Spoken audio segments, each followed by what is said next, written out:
What is going on, Swoopers? Welcome back to the last preview of the 2021 season. Let's get into this Essendon vs Collingwood game.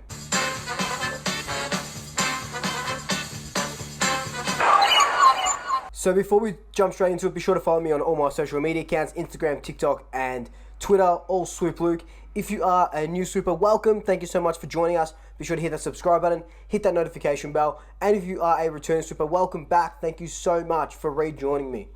Like I said, it is the last preview of 2021. It's a little bit sad, but the 2021 campaign is over. Or, well, it will be over tomorrow late afternoon, early evening. And let's just jump into this final preview. So the last time we played Essendon, cast your minds back all the way to Anzac Day, and this game was neck and neck for most of the game until that last quarter where Essendon gone on and kicked 5 goals to our 2 goals, beating us by I think 24 points. And it was one of those games where we could have put them away, and we let them kick a couple of red time goals before the first half ended.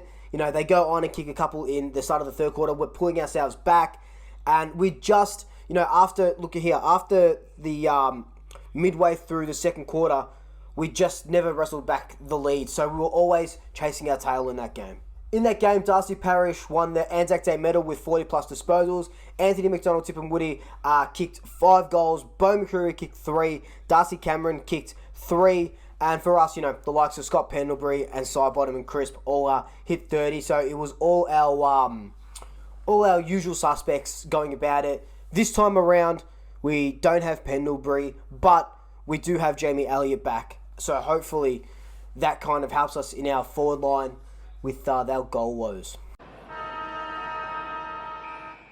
So going into this game, Essendon have won 3 of their last 5 games. We've won 1 of our last 5. Essendon smashed the Gold Coast Suns last week. They beat ladder leaders Western Bulldogs a couple of weeks ago. Well, not really ladder leaders anymore. Went down to Sydney, went down to the Giants, and then obviously beat North. With us, we've lost a bunch of our games, lost 2 in a row so far. Our only win in the last 5 weeks coming against West Coast when we absolutely pummeled them.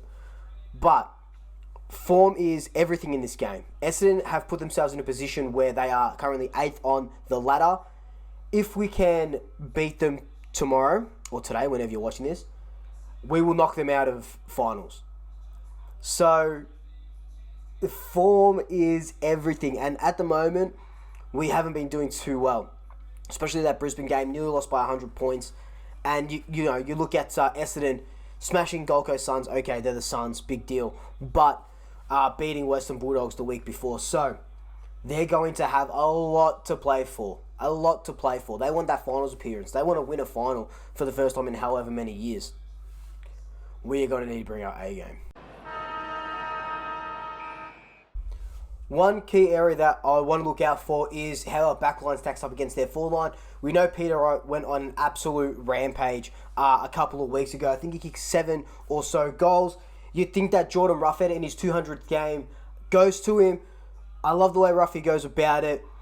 If there's anyone that can, mitigate Peter Wright, it will be Jordan Ruffhead. So hopefully in his 200th game, he just absolutely dominates it. And and just on that, just quickly, Ruffy's 200th game, he has been a steal since coming in the 2019 season.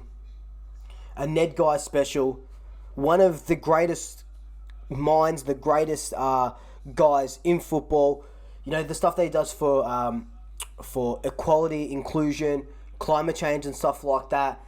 It's he just seems like one of the most genuine people, and I would love to. Ruffy, if you're watching this, mate, I'd love to share a beer with you and just have a chat about not even football, just everything about the world, because I think you would have the most amazing mind to pick.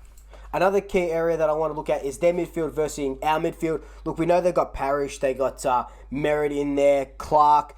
Draper's been doing okay in the ruck, so Grundy is not going to have his work cut out for him in the sense that, Draper's this number 1 premier ruckman, but Grundy's going to have his work cut out for him in the sense that if Draper plays the game where he doesn't really contest the ball and lets Grundy take full sort of tapping duties, Grundy has another 40 hitters like he did in Anzac Day, and we just don't win the clearances.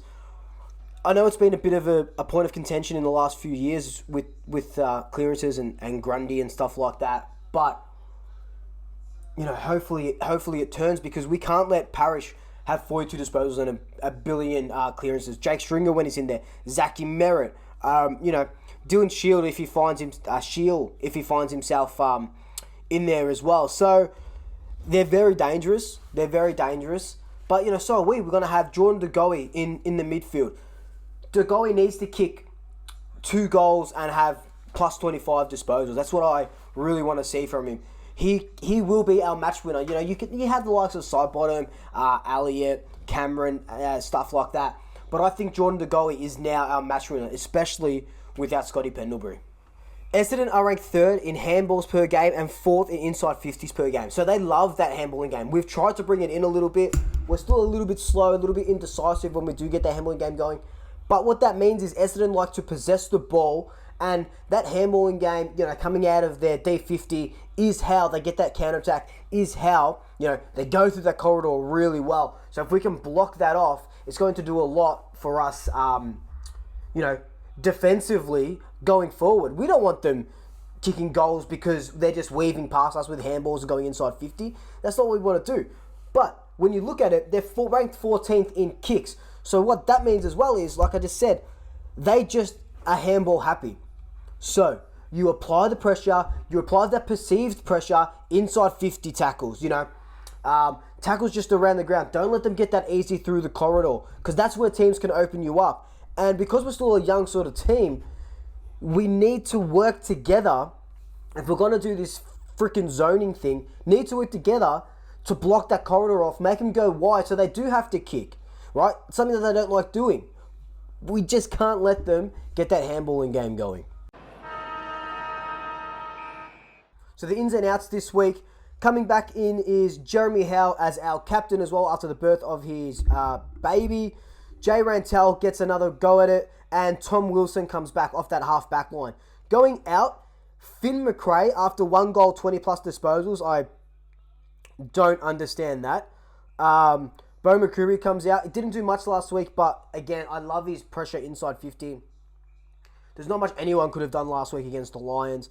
Mychek with that suspension, and Trey Rusco with that injured ankle. So I do like the ins. Jay Rantel needs to show us something. I know he's only played a handful of VFL games in the last 2 years, but he really needs to show us something to show that this is the kid that we want in the midfield going forward.